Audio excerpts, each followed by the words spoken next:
Olá, bom dia a todos. Meu nome é Stefano, tá? Sou professor do Instituto Militar de Engenharia, o IME, e agradecendo aqui mais uma vez o convite da professora Samantha, né, e da professora Ana Maria. Vamos ter então a aula de hoje sobre Sistema de Posicionamento Global, GPS, e técnicas de levantamento com receptor GPS, dentro do contexto aí da disciplina Cartografia e Saúde, Análise Geoespacial como ferramenta aplicada na parasitologia.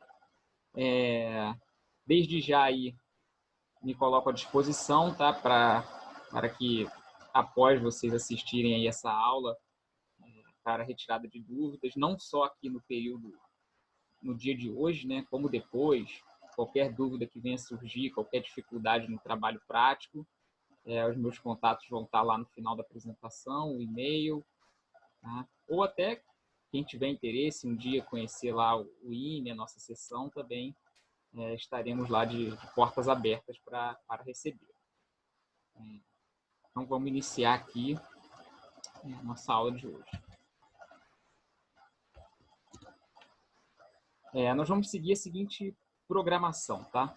Uma primeira parte, que é uma apresentação rápida, acredito aí que cerca de meia hora, sobre esses tópicos aqui: introdução à geodésia, sistemas de referência e coordenadas geodésicas e planos. A ideia é realmente abordar aqui alguns assuntos que são bastante importantes para que os levantamentos que vocês façam, né, com GPS, coleta de informações no campo, tenham aí a qualidade, a precisão adequada, tá? Depois uma segunda parte também, onde eu vou estar explanando sobre uma introdução ao GPS, tá? Explicar mais ou menos o funcionamento do sistema, dar uma ideia geral de forma a facilitar a operação por parte de vocês, tá? Em trabalhos de campo. Também acredito que cerca aí de meia hora. E uma terceira parte, que aí já vai também teórica aqui no início, mas já abordando exatamente como é a operação, né? A operação do rastreador GPS de navegação, como a gente pode fazer essa coleta de dados, o GPS Essentials, que é um aplicativo no celular, né? Algo bem interessante nos dias de hoje, que a gente consegue dispensar a necessidade lá daqueles aparelhos GPS, podemos utilizar o próprio celular. Muito importante também importação e exportação dos dados coletados, né? Uma vez que a gente coleta um dado no campo, né, a gente depois precisa processar esse dado para nos trazer informações. Então, nós precisamos utilizar eles fora do GPS, né? Pode ser no Google Earth, ou preferencialmente no Quantum GIS, no sistema de informação geográfica. São assuntos que vocês vão ter aí durante o curso. E também vai ser indicada uma prática para que vocês possam aí, né, exercitar os conceitos que nós vamos abordar aí no dia de hoje, tá? Então, prosseguindo. Então, o que é a geodésia? A geodésia é a ciência que tem por objetivo determinar a forma e a dimensão da Terra, bem como seu campo gravitacional e as variações temporais. Ela normalmente é dividida em três partes, né? A geodésia geométrica, geodésia física e geodésia espacial. Geodésia geométrica mais preocupada com a modelagem matemática, tá, do nosso planeta. A geodésia física com a questão da gravidade, da altimetria. E a geodésia espacial bem voltada aí para a tecnologia GPS, tá? Quando eu falo GPS, vou falar mais para frente, mas o GPS é um dos tipos de GNSS, tá? Que são os sistemas de navegação global satelital. O GPS é apenas um tipo, mas a gente costuma chamar GPS de forma geral, né? É a mesma história lá do Bombril e da esponja de aço, né? A gente às vezes chama esponja de aço de Bombril, mas o Bombril é uma marca de esponja de aço, né? Mas enfim, a geodésia espacial está mais ligada a essa parte. E tem aplicação em diversas áreas do conhecimento, tá? Esse gráfico aqui, né, mostra, né, geodésia em mapeamento, urbanismo, geologia, física, hidrografia, e diversas outras aplicações, né? E por que não dizer em saúde também, né? Não à toa o curso de vocês aqui, que é voltado para a área de saúde, e também está aplicando conceitos de cartografia e geodésia. Eu acho que a gente pode dizer que sempre que nós temos uma informação que ela aconteceu em algum lugar, né, do planeta Terra ou em algum lugar do espaço, e essa localização é importante para a nossa informação, nós estamos aplicando conceitos de geodésia. E qual a forma do nosso planeta, né? Nosso planeta ele tem um formato aproximadamente de uma esfera, tá? Não é exatamente uma esfera, mas a gente pode aí aproximar como uma esfera. Ele é apenas um pouco achatado nos polos, tá? Em relação ao Equador, aqui estaria o Equador, né? Aqui os polos. Ele é um pouco achatado nos polos, tá? Então, na verdade, se nós pegarmos o raio aqui da Terra, né, no Equador, ele é um pouco ligeiramente maior do que a distância aqui do centro da Terra até cada um dos polos.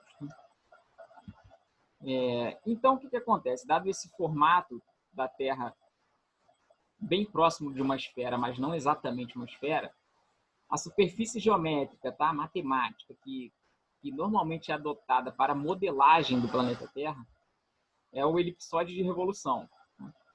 O nome parece complicado, mas vocês vão ver que não é tão complicado assim. Vocês devem lembrar de uma elipse, né? Que a gente estuda lá no ensino médio, que é uma figura geométrica que se assemelha também a uma esfera, só que se fosse uma esfera, aqui nós teríamos o A, né, esse valor de A como raio, e aqui nesse eixo vertical aqui nós teríamos A novamente, tá? Isso aqui seria uma esfera, um A e A. Como é uma elipse, esse outro eixo aqui ele tem um valor diferente desse, um valor B no caso, tá? E no caso aí do nosso planeta, como a gente viu, esse achatamento ele é pequeno, então esse B aqui ele é bem parecido com o valor de A, mas não é idêntico. E o que é então o elipsoide de revolução? Você pega essa elipse e gira ela no eixo de rotação aqui da Terra, tá? Tendo aqui o polo norte e o polo sul, você gira essa elipse, faz uma rotação dessa elipse, e isso vai formar um sólido, né? E esse sólido é um elipsoide de revolução, tá? Então, dito que o elipsoide de revolução é aí a superfície geométrica que mais se assemelha ao nosso planeta, com o tempo, diversos elipsoides foram sendo concebidos, né, para essa modelagem do planeta Terra. Tá? Aqui é só um exemplo de alguns deles, não estão todos. Né? O que eu quis mostrar aqui com esse slide é realmente que existem vários. Sempre qual a diferença entre eles, né? Entre esses elipsoides? O valor lá do nosso semi-eixo maior A, tá? Lembrem lá do A, esse valor aqui. E o inverso do achatamento. O achatamento ele leva em conta o valor de A e o valor de B. Tá? Então, você consegue aqui, com esses dois valores, modelar um elipsoide. Tá? E aí a gente vê que diversos elipsoides com pequenas variações foram desenvolvidos ao longo do tempo. Tá?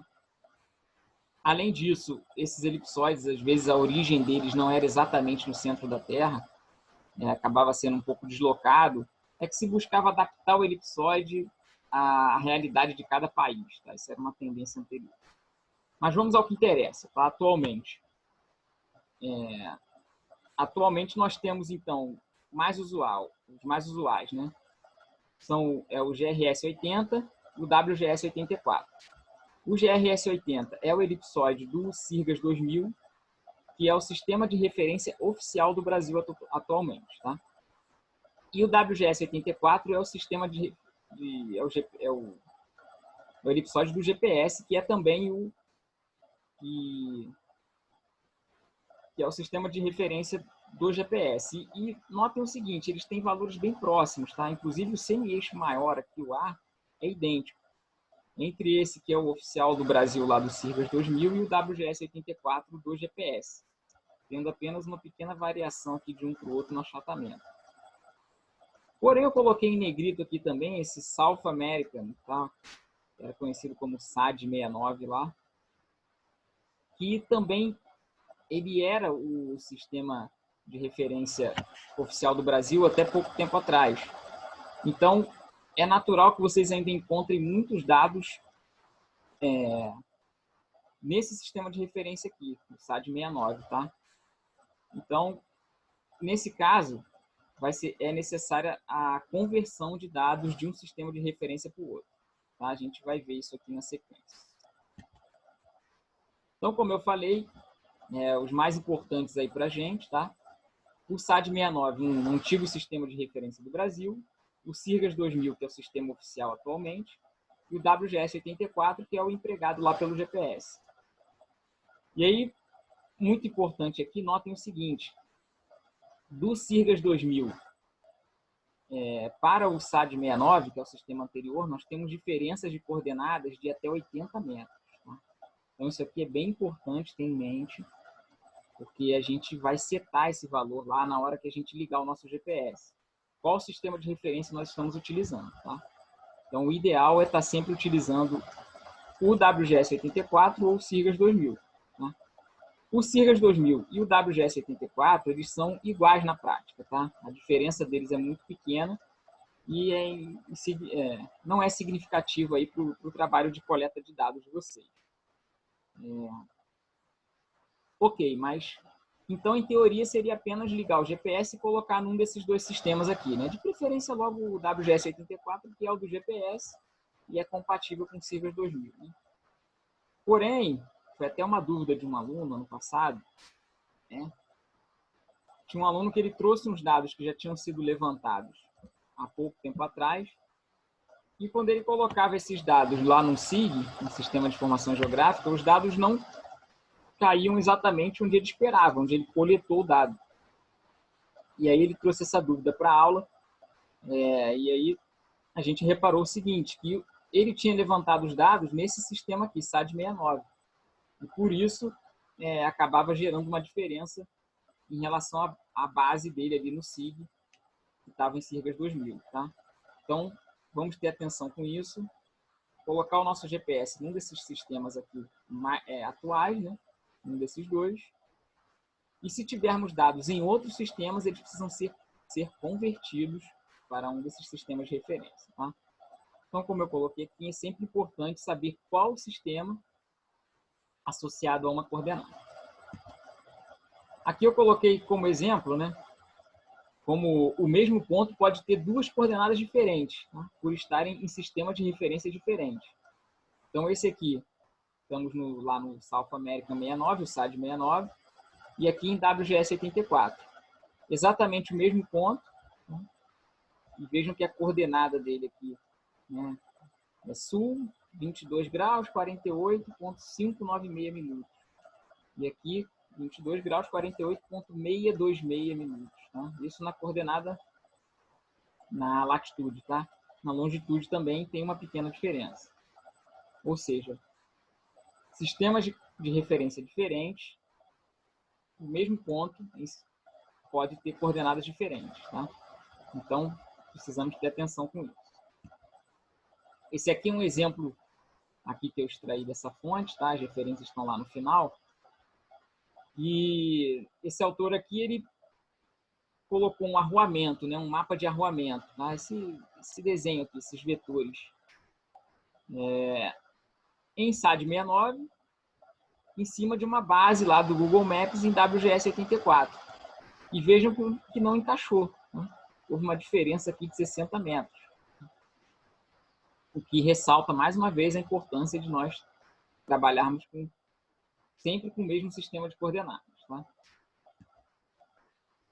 Então, vamos relembrar aqui o que são coordenadas geodésicas, né? Latitude e longitude, que a gente normalmente chama de coordenadas geográficas, né? Lá no ensino médio.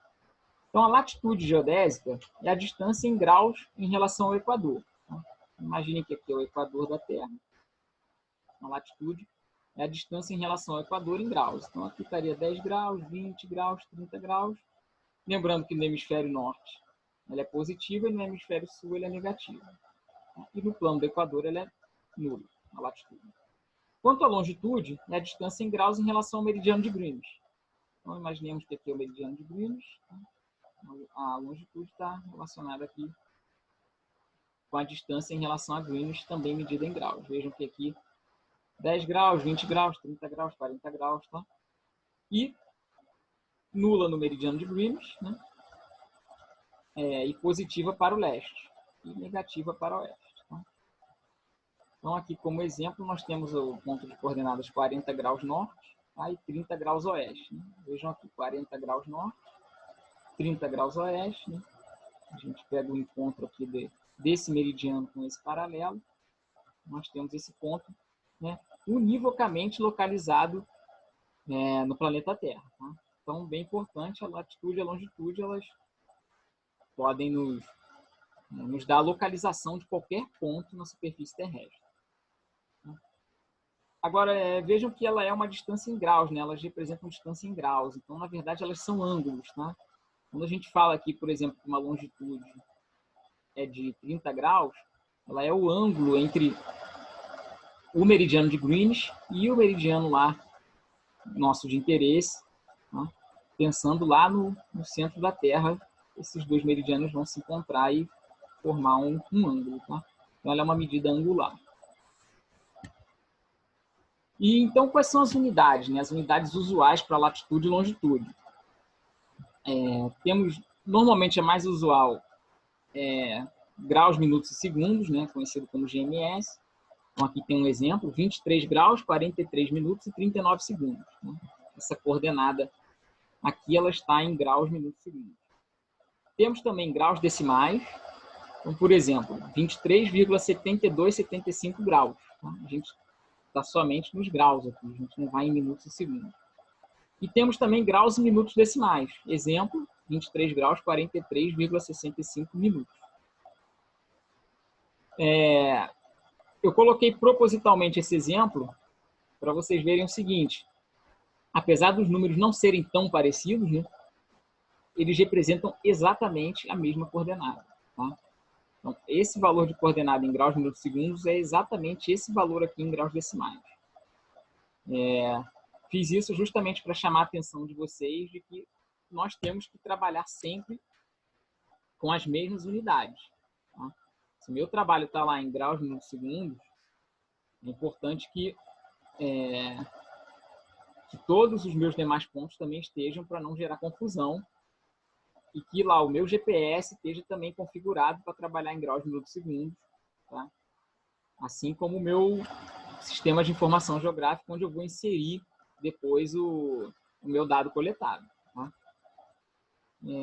Coloquei aqui também um exemplo de conversão. Tá? Então, obviamente, é possível a gente estar convertendo uma coordenada em uma unidade para outra. Tá? Então, aqui eu fiz uma conversão de GMS, de graus, minutos e segundos, para graus decimais. Tá? O que a gente faz, na verdade, é mantém o que está em grau, tá? 23 lá, 23. A casa dos minutos a gente divide por 60 e a dos segundos a gente divide por 3.600 e depois soma tudo e a gente chega ao resultado em graus decimais. Tá? É possível transformar de qualquer unidade para outra, tá? Mas esse acho que não é a finalidade aqui da nossa aula, até porque a gente pode automatizar isso aí, existem ferramentas gratuitas que a gente faz isso aí de forma automática. Tá? A gente vai passar por elas aqui. É bastante importante conhecer também as coordenadas planas. Tá? Muitos levantamentos no Brasil, a nível nacional, nós temos lá os levantamentos somente em coordenadas planas. Então, nós não temos lá os nossos pontos coletados em, por exemplo, graus, minutos, segundos. Vocês vão ver lá uma coordenada em metros. Né? E aí, para que vocês não estranhem isso, estou apresentando aqui o nosso sistema de projeção mais usual, que é o UTM, tá? Que é o Universal Transversal de Mercator. Então, como é que nós temos coordenadas planas? Porque, na verdade, é feita uma projeção da superfície terrestre no plano.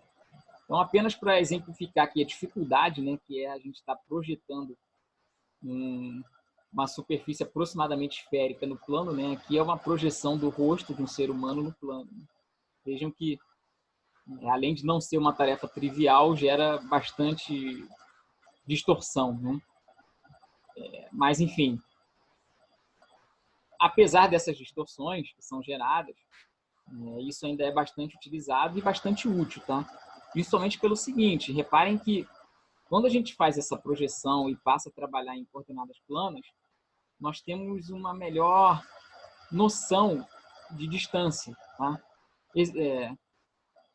Porque nós passamos a trabalhar em unidades métricas, tá? Lembrem que aqui a latitude ela é uma distância em graus, né? É uma coisa um pouco difícil da gente ter uma noção espacial, né? Qual a distância daqui até a minha casa? Eu vou dizer 1 grau. Ninguém vai entender nada, 1 grau. Agora, no momento que eu digo, olha, são 100 quilômetros, nós já temos uma noção melhor do que representa essa distância. E quando nós utilizamos coordenadas planas, nós podemos trabalhar com essa unidade métrica, tá? Então, para essa projeção, o que é feito, né? No caso aqui da UTM, que é a mais usual, é a que vocês vão encontrar aí normalmente. A superfície terrestre ela é projetada em cilindros, tá? Na verdade, são 60 cilindros diferentes, 60 cilindros secantes na Terra. Então, por exemplo, esse aqui é um dos 60 cilindros, tá? Esse cilindro ele vem aqui, ele atravessa a Terra aqui nesse meridiano, entra, né, por dentro da Terra, e depois sai nesse outro meridiano e continua.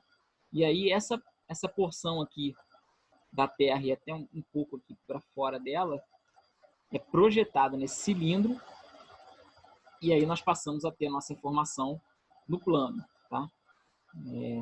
Cada um desses 60 cilindros transversos forma um fuso UTM, tá?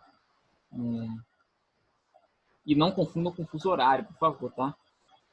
São conceitos totalmente diferentes. Às vezes a gente vê que tem gente que confunde. Então, nós temos 60 fusos UTM no planeta Terra, tá? Aqui eu coloquei para exemplificar os fusos que passam pelo Brasil, tá? Que vai desde o fuso 18 até o 25. Cada fuso tem 6 graus, né? Exatamente, pensem o seguinte, são 60 cilindros, né? Uma esfera tem 360 graus, a Terra tem 360 graus. Então, dividindo 360 por 60, cada cilindro desse vai formar um fuso de 6 graus, tá? Então, então nós temos aí aqui os fusos que passam pelo Brasil. E aí vejam que é importante o seguinte, cada fuso desse passa a representar um sistema em coordenadas planas, tá? Então é importante nós sabermos em qual fuso nós estamos trabalhando, tá? Vai ficar mais claro aqui na próxima figura. Isso aqui é a representação de um dos fusos, tá? Vejam aqui, 6 graus. Aqui as linhas de secância, tá? Então é aquilo que eu falei aqui, ó, onde o cilindro entra e o cilindro sai na Terra. Essas linhas de secância, tá? Nós temos uma zona de redução e uma zona de ampliação. O que acontece, na verdade? Quando isso é projetado, quando os dados, né, os dados da superfície terrestre são projetados no cilindro para o plano, né, acaba que acontecem distorções, como a gente viu aqui nesse rosto, né? Então, parte desse fuso, parte das informações do fuso sofrem uma redução e parte sofre uma ampliação, tá? Isso aqui também é significativo, mas não é tão importante. As diferenças não chegam a 1 metro, tá, de distância, dada essa redução ou ampliação. O que é mais importante vocês saberem aqui? Como é dada a coordenada plana, tá? No meridiano central do fuso, tá?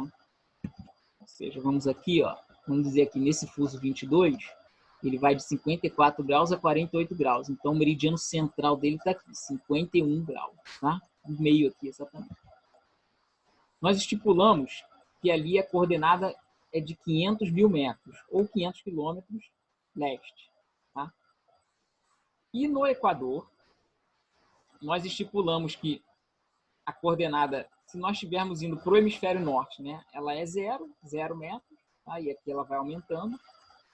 E contando para o sul, o Equador representa 10 milhões de metros, ou seja, 10 mil quilômetros, e a partir daqui ela vai diminuindo. Tá? Então, vamos dizer, se eu tiver uma coordenada plana, que ela é de 600 quilômetros leste e 100 quilômetros norte, ela estaria mais ou menos, né, como aqui o meridiano central é 500 quilômetros, ela estaria para cá, né, a leste do meridiano central, e ela estaria a norte do Equador. Tá? Porque ela 600 quilômetros e 100 quilômetros norte. Tá? Ela estaria mais ou menos aqui. E aí, o que acontece? Esse mesmo sistema de coordenadas é adotado em todos os fusos do TM. Tá? Ou seja, para cada um desses fusos aqui, nós vamos ter um mesmo ponto que vai ter essa coordenada lá que a gente, né, inventou aleatoriamente agora 600 km leste e 100 km norte. Cada um desses fusos vai ter essa coordenada em um lugar. Ou seja, nós perdemos aquela propriedade que nós falamos aqui, ó, de que a latitude e a longitude identificam univocamente um ponto na superfície terrestre. Agora nós temos aí 60 pontos com a mesma coordenada. Então, como é que a gente vai fazer para identificar um ponto com as coordenadas planas, né? Além das coordenadas em si, norte e leste, nós precisamos saber qual é o fuso no qual a gente está trabalhando. Aí sim a gente passa a ter uma coordenada representando exatamente um único ponto na superfície terrestre, tá? Eu exemplifiquei isso aqui no próximo slide, para vocês verem como é possível dois pontos possuírem exatamente a mesma coordenada plana da projeção TM, tá? Que ressalta a importância de saber qual é o fuso. Ó. Vejam que aqui estamos na região centro-oeste do Brasil, dois mapas diferentes, tá? Na verdade, para quem conhece, isso aqui são cartas topográficas, mas podemos chamar de mapas. Aqui na região centro-oeste do Brasil, aqui na região sudeste, tá? Vejam que aqui nós temos uma coordenada UTM 8.228 km, né, norte, com 772 km leste. Tá? E aqui, numa outra região do Brasil, totalmente diferente, nós temos novamente essa coordenada. 8.228 km, norte, 772 km leste. Dois pontos diferentes do território brasileiro com exatamente a mesma coordenada. Qual a diferença entre eles? Estão localizados em fusos UTM diferentes. Tá? Então, levanto aqui isso para que vocês tenham atenção, principalmente com trabalhos a nível nacional, tá? Para que não gere confusão na hora de vocês trabalharem com o dado que for coletado aí com GPS, e de estar sempre armazenando e conhecendo qual o fuso no qual nós estamos trabalhando, tá? Vejam aqui, ó, que essa região está próxima ao meridiano aqui de 48 graus e 30 minutos. Já essa aqui está próxima ao de 42 graus e 30 minutos. Então, se a gente for aqui, ó, uma ali está no fuso 22 e a outra está no fuso 23. Né? Então, vamos prosseguir. Ok, nós falamos lá né, que nós temos os diferentes sistemas de referência. Então, vamos falar como a gente pode transformar essas coordenadas. Né? Vamos dizer, eu tenho lá um levantamento antigo, talvez uns 10 anos atrás, como foi o caso lá do aluno do ano passado, e ele está em SAD 69. Tá? Ele está em SAD 69 e eu quero passar para a Sirgas 2000 para eu poder trabalhar com os dados que eu estou coletando agora e também utilizar num SIG que está com uma base de dados atualizada para a Sirgas 2000. Então, uma das opções é a gente usar esse programa aqui do IBGE, o ProGrid, tá? Ele necessita de instalação, mas é bem simples, tá? É só coloquei aqui o link para vocês. Quem tiver interesse, clica lá no link, vão ver que a instalação é bem simples. E com esse programa a gente consegue fazer a transformação de sistemas de referência. E além disso, nós conseguimos transformar coordenadas lat-long, né, latitude e longitude, para coordenadas planas UTM aqui, ó. Leste e norte, tá? De este, tá? Também chamado de este ou leste. Então nós podemos fazer esses dois tipos aí de conversão que nós podemos vir a precisar. Além disso, nós ainda podemos especificar o formato de entrada, tá? Então, por exemplo, se eu tiver lá com um dado em grau, minuto, segundo, tá? Grau, minuto, segundo. E eu queira transformar ele, converter em graus decimais, eu também consigo, né? Ou seja, esse programa aqui ele consegue resolver os três questões aí que nós levantamos durante a aula, tá?